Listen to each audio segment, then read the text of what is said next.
नमस्कार दोस्तों, स्वागत है आपका अपने YouTube channel yes study by Bhanu sir पर।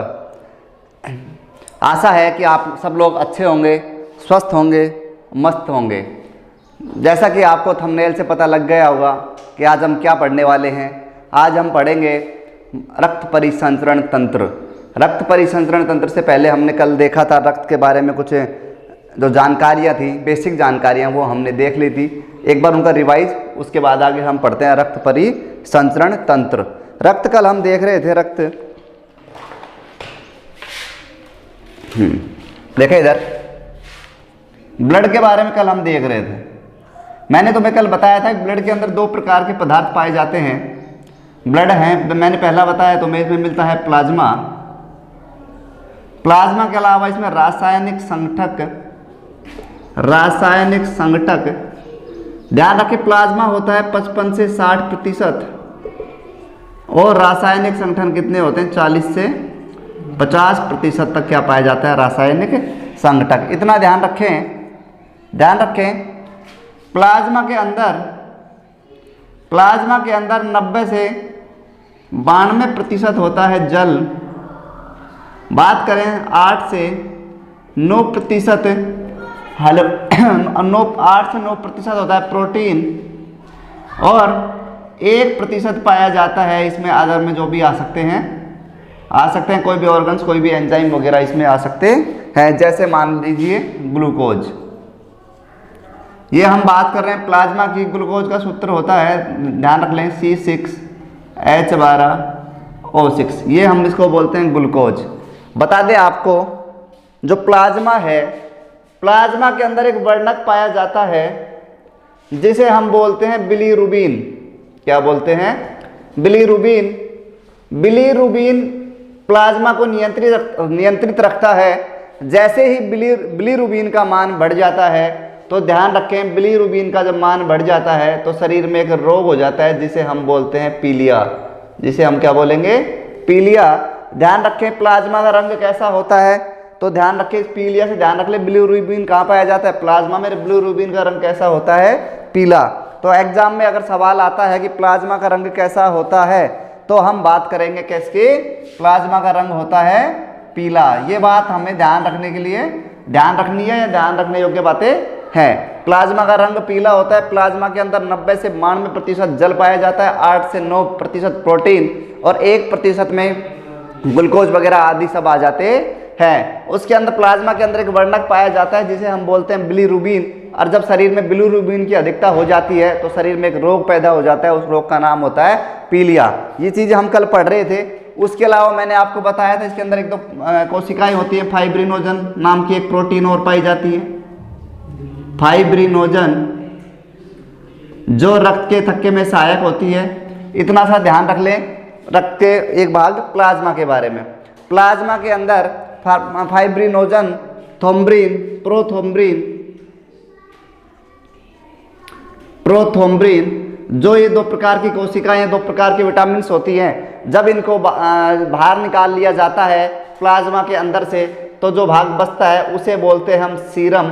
कभी हम हॉस्पिटल में जाते हैं ब्लड की जांच करवाने या रुधिर की जांच करवाने, तो हम देखते हैं कि जब डॉक्टर अपना ब्लड लेता है तो उसमें से वो फाइब्रिनोजन और प्रोथ्रोम्बिन को बाहर निकाल देता है और जो पदार्थ बच जाता है वो कहलाता है सीरम। सीरम से जांच हो जाती है हमारे शरीर में उत्पन्न रोगों की। उसके बाद हम कल बात कर रहे थे रक्त के अलावा रासायनिक संघटक। रासायनिक संघटन में मैंने तुम्हें बताया था कि 3 प्रकार की हमारे ब्लड के अंदर कोशिकाएं पाई जाती हैं। एक का नाम होता है आरबीसी, दूसरी का नाम था डब्ल्यूबीसी और तीसरी का नाम था प्लेटलेट्स। 3 प्रकार की कोशिकाएं। आरबीसी का कल मैंने तुम्हें पूरा नाम बताया था। आरबीसी को हम कहते हैं लाल रक्त कोशिका। लाल रक्त कोशिका का जीवन काल होता है 120 दिन। ध्यान रखें, मैं सीधा सीधा लिख रहा हूं, जीवन काल 120 दिन। उसके अलावा हमने इसमें अंदर बात करी केंद्रक अनुपस्थित, केंद्रक नहीं होता है। उसके अलावा हम बात करें केंद्रक नहीं है तो डीएनए भी नहीं पाया जाता है। निर्माण कहाँ होता है? अस्थि मज्जा में। और इसका कब्रिस्तान कहाँ होता है? तो ध्यान रखें, पलिया में। कहाँ? पलिया में। ये बात कर रहे थे हम किसके बारे में? आरबीसी के बारे में। आरबीसी का, उसके अलावा बता दें आरबीसी का जो साइंटिफिक नेम है उसे हम बोलते हैं इरिथ्रियोसाइट्स। क्या बोलते हैं? इरिथ्रियोसाइट्स। क्या बोलेंगे? इरिथ्रियोसाइट्स। उसके अलावा अब बात करें डब्ल्यूबीसी की। डब्ल्यूबीसी के बारे में बात करें, सबसे पहले इसका रंग कैसा होता है? श्वेत, या इसे हम कह सकते हैं श्वेत रक्त कोशिका। श्वेत रक्त कोशिका। देखो मैं तुम्हारी बात श्वेत रक्त कोशिका, लाल रक्त कोशिका में हम एक बात छोड़ के आ गए। मैंने बताया है कि हीमोग्लोबिन की उपस्थिति के कारण इसका रंग लाल होता है। ध्यान रखें, अगर एग्जाम में सवाल ये आया ब्लड का रंग कैसा होता है या ब्लड का रंग लाल होता है किस कारण, तो आंसर बेटा हमें दे देना है हीमोग्लोबिन। लेकिन क्वेश्चन पूछ रहा है कि हीमोग्लोबिन का रंग कैसा होता है, तो ध्यान रखें तुम लोग लगाओगे रेड और जो हो जाएगा गलत। हीमोग्लोबिन का रंग होता है बैंगनी कलर का। कैसा होता है? बैंगनी कलर का। ध्यान रखें, प्राकृतिक हीमोग्लोबिन का जब रंग पूछेगा तो बैंगनी, और रक्त में उपस्थित हीमोग्लोबिन या ऐसे पूछेगा रक्त का रंग लाल होता है क्यों, तो हमें आंसर देना है हीमोग्लोबिन की उपस्थिति के कारण। रासायनिक संगठन की हम बात कर रहे थे। लाल रक्त कोशिका, आरबीसी की बताए मैंने। आरबीसी के बारे में मैं तुम्हें बताऊं, इसके अंदर हीमोग्लोबिन होता है, इस कारण से इसका रक्त लाल होता है। डब्ल्यूबीसी श्वेत रक्त कोशिका कहलाती है। जीवन काल इसका होता है 10 दिन का। ध्यान रखें, केंद्रक उपस्थित होता है, इस कारण से डीएनए पाया जाता है। ओके, निर्माण वही अस्थि मज्जा, सभी कोशिकाओं का निर्माण होता है अस्थि मज्जा में। उसके अलावा ध्यान रखें, इसका जो साइंटिफिक नेम है वो कहलाता है ल्यूकोसाइट्स। क्या कहलाता है? ल्यूकोसाइट। ल्यूकोसाइट इसका साइंटिफिक नेम है। उसके अलावा हम बात करें प्लेटलेट्स की, खूब सुना होगा हमने गाँवों में कि प्लेट डाउन हो गई है, ये रोग हो गया है। ध्यान रखें, प्लेट कम होने से सबसे पहले जो रोग होता है वो कहलाता है डेंगू। इसकी संख्या हमारे शरीर में होती है 2 लाख। कितनी? 2 लाख। इसको बोलते हैं हिंदी में बिंबाणु। बिंबाणु होता है, इसकी आकृति उत्तल लेंस की जैसी होती है। उत्तल लेंस जैसी इसकी आकृति होती है। ध्यान रखें, मैं बात करूं आपके लिए, आरबीसी की कमी पर शरीर में आलस आ जाता है। डब्ल्यूबीसी की कमी से हमारे शरीर में रोगों से लड़ने की क्षमता कम हो जाती है, और प्लेटलेट्स की वजह से प्लेट डाउन हो जाने की वजह से शरीर में कमजोरी आ जाती है। ध्यान रखें, डेंगू, इससे प्लेटलेट्स की कमी से सबसे पहले रोग होता है डेंगू। प्लेटलेट्स की संख्या होनी चाहिए 2 लाख। इसको हिंदी में बोलते हैं बिंबाणु। प्लेटलेट्स की आकृति होती है उत्तल लेंस जैसी। डब्ल्यूबीसी की जो आकृति होती है, डब्ल्यूबीसी की आकृति जो होती है वो बेटा होती है अनिश्चित, और आरबीसी की जो आकृति होती है वो होती है गोल। गोल होती है सिक्के की तरह, लेकिन बीच में से धसी हुई या बीच में से चपटी होती है। ये बातें हमें ध्यान करनी थी कल रासायनिक संघटक के बारे में और प्लाज्मा के बारे में, जो ये बातें मैंने तुम्हें कल बता दी थी। आज हम देखेंगे मानव हार्ट के बारे में। शुरुआत करेंगे रक्त परिसंचरण तंत्र। देखें, अब ये कल का था, अब हम शुरुआत करेंगे रक्त परिसंचरण तंत्र। इसको हटा देते हैं हम।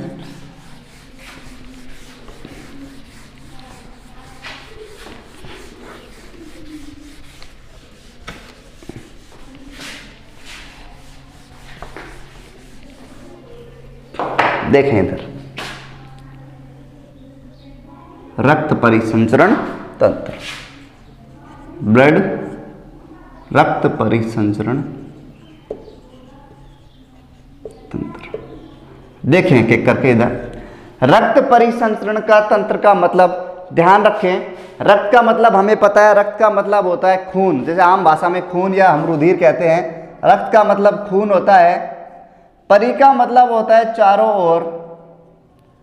ध्यान रखें, रक्त परिसंचरण तंत्र से इसकी परिभाषा निकल के आएगी। और संचरण का मतलब होता है घूमने वाला, और तंत्र का मतलब कोई भी सिस्टम।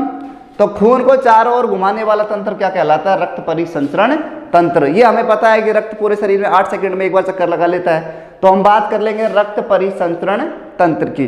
अब सबसे पहले बात करेंगे कि रक्त परिसंचरण तंत्र में काम आने वाले अंग कौन कौन से हैं, या काम आने वाले ऑर्गन्स कौन कौन से हैं। एक एक ऑर्गन्स की पहले हम बेसिक जानकारी, उसके बाद पूरा पढ़ेंगे डिटेल से। पहले बात करेंगे रक्त परिसंचरण में काम आने वाले ऑर्गन्स। देखें, पहला बात करें हार्ट। हार्ट हो गया। हार्ट का काम होता है ब्लड को पंप करना। ब्लड को पंप करेगा, ब्लड को आगे पहुंचाता रहता है। पहला कौन सा हो गया? हार्ट। दूसरा बात करें ब्लड, दूसरा बात करेंगे ब्लड, तीसरा बात करेंगे वाहिकाएं, तीसरी हम किसकी बात करेंगे, वाहिकाओं की। उसके अलावा हम बात किसकी कर लेंगे, फेफड़ों की, किसकी बात कर लेंगे, फेफड़ों की। और उसके बाद ध्यान रखें अंग, जो भी अंग आएंगे इसमें वो, ये चीजें हम सब पढ़ने वाले हैं। ध्यान रखें ये रक्त परिसंचरण तंत्र में काम आने वाले ऑर्गन्स कौन कौन से हैं। पहला है हार्ट, दूसरा है ब्लड, तीसरा है वाहिकाएं। ब्लड को रुधिर लिख देंगे हिंदी में, ध्यान रखें थोड़ा सा, रुधिर, फिर वाहिकाएं, फिर फेफड़े और उसके बाद क्या है, अंग। बात करें हार्ट की, हार्ट का प्रमुख जो कार्य है वो ब्लड को पंप करना है या ब्लड को आगे की ओर धक्का देना है। ब्लड को चलाता कौन रहता है, हार्ट। इतनी सी बात ध्यान रह जाएगी। उसके बाद बात करेंगे रुधिर। अब क्वेश्चन आता है रुधिर पे, क्या सर रुधिर भी एक शरीर का अंग है? तो हम ध्यान रखें हमारी साइंस कहती है कि रुधिर भी एक अंग ही है, लेकिन जो रुधिर अंग है ये लिक्विड फॉर्म में पाया जाता है। तो ध्यान रखें ब्लड भी एक शरीर का अंग है, इसको ये ध्यान नहीं रखें कि ये अंग नहीं है, ब्लड शरीर का एक अंग का कार्य करता है। उसके बाद वाहिकाओं की बात करेंगे, वाहिकाओं के बाद हम बात करेंगे फेफड़ों की। पहले सुने वाहिकाओं के बारे में, सुना इधर। जो वाहिकाएं हैं, दो प्रकार की वाहिकाएं, वाहिकाएं होती क्या है, ध्यान रखें। वाहिकाएं वो होती हैं जिनके अंदर हमारे शरीर का ब्लड, वाहिकाएं जिनके अंदर हमारे शरीर का ब्लड या रुधिर चलता रहता है वो कहलाती है वाहिकाएं। ध्यान रखें वाहिकाएं दो हैं, एक है धमनी, दूसरा है सिरा। ध्यान रखें धमनी और सिरा में अंतर क्या है। ध्यान रखें धमनी हमेशा की बात नहीं करेंगे, धमनी दो धमनियां होती है, दो सिराएं होती है। धमनी जो होती है शुद्ध, धमनियों में शुद्ध रक्त बहता है, या हम कह सकते हैं कि फेफड़ों से जो हृदय तक जो रक्त आता है वो धमनियों में आता है, फेफड़ों से हार्ट तक। इतना ध्यान रख लें, फेफड़ों से हार्ट तक जो रक्त आता है, जो शुद्ध रक्त आता है वो किस में बहता है, धमनी में। अब शुद्ध और अशुद्ध से हम क्या मतलब रखते हैं या क्या अर्थ रहता है, शुद्ध और अशुद्ध का मीनिंग देखेगा। ये नहीं है कि ये खून खराब है, ये अच्छा नहीं है, ये बुरा है, ऐसा नहीं है। ध्यान रखें जिस रक्त के अंदर ऑक्सीजन उपस्थित होता है, या हम बोल दें ऑक्सीजनित जो रुधिर है, ऑक्सीजनित रुधिर क्या कहलाता है, शुद्ध रक्त। और शुद्ध रक्त किस में बहता है, धमनियों में। इतनी बातें हो गई। ध्यान रखें शुद्ध रक्त बहता है धमनियों में, और सिरा में कैसा रक्त बहता है, अशुद्ध रक्त या अशुद्ध या बी ऑक्सीजनित, जिसके अंदर ऑक्सीजन उपस्थित नहीं होती, वो उसमें कौन सी सिरा में बहेगा, वो रक्त सिरा में। ध्यान रखें इसका जस्ट उल्टा होता है, हृदय से फेफड़ों तक, हृदय से फेफड़ों तक। ये है हमारी वाहिकाएं। उसके बाद हम फेफड़े की बात करेंगे। फेफड़ों में क्या होता है, फेफड़ों का प्रमुख कार्य होता है रक्त को शुद्ध करना, या रक्त में उपस्थित विऑक्सीजनित कारक उनको अपने पास रख लेता है और शुद्ध रक्त को आगे ट्रांसफर कर देता है। ध्यान रखें रक्त को शुद्ध करना, ये थोड़ा सा ऐसे ध्यान रख लें, ध्यान रह जाएगा। फेफड़ों को रक्त को शुद्ध कौन करता है, फेफड़े। उसके बाद हम बात करेंगे अंगों की। अंग में ब्लड घूमता रहता है और उपस्थित अपशिष्टों को वहां से उठाकर फेफड़ों से होते हुए कहाँ लेके जाते हैं, हेड से होते हुए फेफड़ों तक लेकर जाते हैं। ये बात कर रहे हैं हम रक्त परिसंचरण तंत्र की। रक्त परिसंचरण का मतलब क्या है, रक्त को चारों ओर बहना।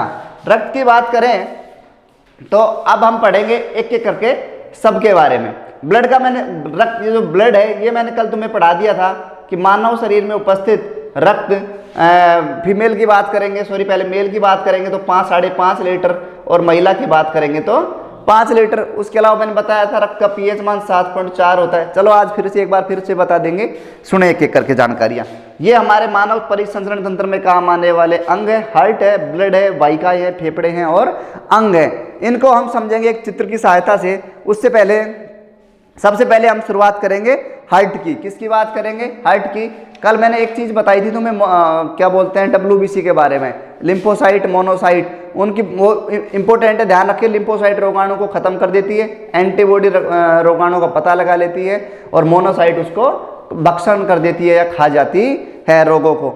अब हम देखेंगे, थोड़ा सा ध्यान रखिए, लिम्फोसाइट वाला इंपॉर्टेंट है। यहाँ से भी सारे क्वेश्चन इंपॉर्टेंट, हर एक लाइन हर एक लाइन जो मैं तुम्हें बोल रहा हूँ बोर्ड पे नहीं लिख पा रहा हूँ, हर एक लाइन इंपॉर्टेंट है, ध्यान रखें।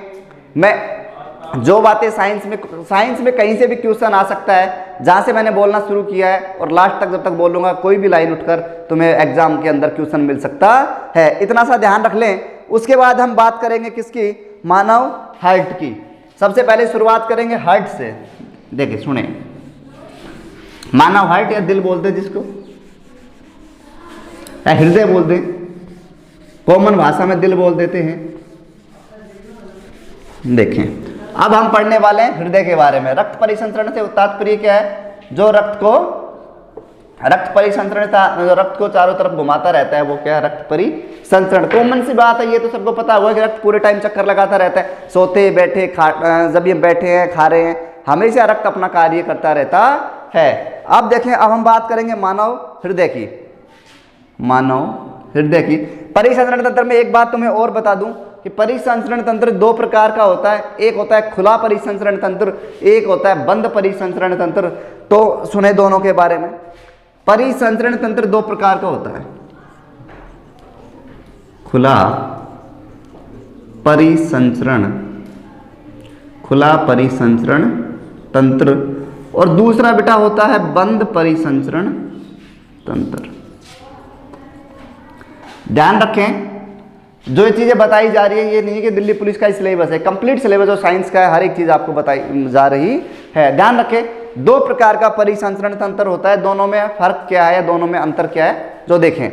पहली बात करेंगे खुला परिसंचरण तंत्र और दूसरा है बंद। ध्यान रखें, खुला और बंद में क्या अंतर है।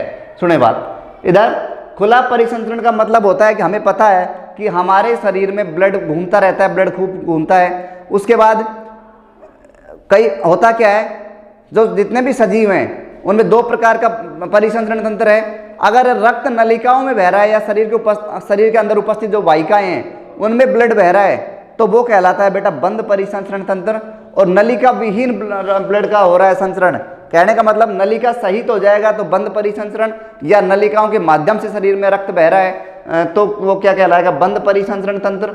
और अगर खुला रक्त बह रहा है बिना नलिका के, जैसे ध्यान रखें ये फेफड़ा, ऐसे लिख देता हूं, फेफड़े, किडनी और इधर हृदय। अब इसमें ऐसे रक्त बह रहा है सीधा सीधा बिना नलिकाओं से, इधर से आ रहा है इधर से आ रहा है, नदी की तरह बह रहा है, तो ये तो बेटा कहलाएगा खुला परिसंचरण तंत्र। और जो नलिकाओं के माध्यम से ऐसे ऐसे आएगा, नलिकाओं के माध्यम से नलियों में आएगा तो वो कौन सा कहलाता है, बंद परिसंचरण तंत्र। अब देखो सीधी सी परिभाषा कभी एग्जाम में नहीं पूछता कि कौन सा खुला परिसंचरण तंत्र है या कौन सा बंद परिसंचरण तंत्र है, सीधा सा एग्जाम में देगा निम्न में से खुला परिसंचरण तंत्र का उदाहरण है। बंद परिसंचरण का भी नहीं पूछता। ध्यान रखें, बंद में तो कौन आ जाता है, सभी मानव जाति के लोग, या आंसर आ सकता है स्तनधारी। जितने भी स्तनधारी होंगे सबके अंदर बंद परिसंचरण तंत्र होगा। और खुला परिसंचरण तंत्र की हम बात करें तो ये इंपॉर्टेंट है, इसके पूछता है कॉकरोच। सुना होगा कॉकरोच, जिसको हम हिंदी में बोलते हैं तिलचट्टा। उसके अलावा हम बात करें घोंगा, उसके अलावा हम बात करें तितली, ओके, उसके अलावा फिर और भी कोई बात कर ले, कोई भी कीट, इन ठीक है। तो इनको ध्यान रखें, ये उदाहरण ये पूछे जाते हैं एग्जाम में कि निम्न में से खुला परिसंचरण तंत्र का उदाहरण है या बंद परिसंचरण तंत्र का उदाहरण नहीं है, ऐसे करके सवाल आते हैं। तो मानव शरीर में दो प्रकार का परिसंचरण तंत्र होता है, सजीवों में दो प्रकार का परिसंचरण होता है, जिसमें ध्यान रखें मानव में कौन सा होता है, बंद परिसंचरण तंत्र। उदाहरण ध्यान रख लें, थोड़ा सा उदाहरण ही पूछे जाते हैं आजकल के एग्जाम में, जो भी आते हैं सारे उदाहरण आते हैं। अब ध्यान करें, अब सुने बात इधर, मानव हार्ट।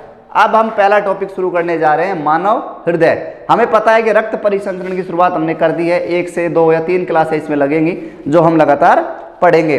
अभी देखिए शुरुआत करेंगे हार्ट की।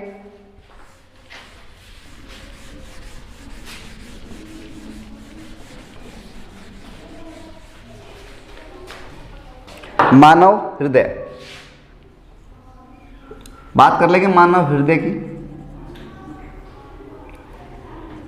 मानव हार्ट।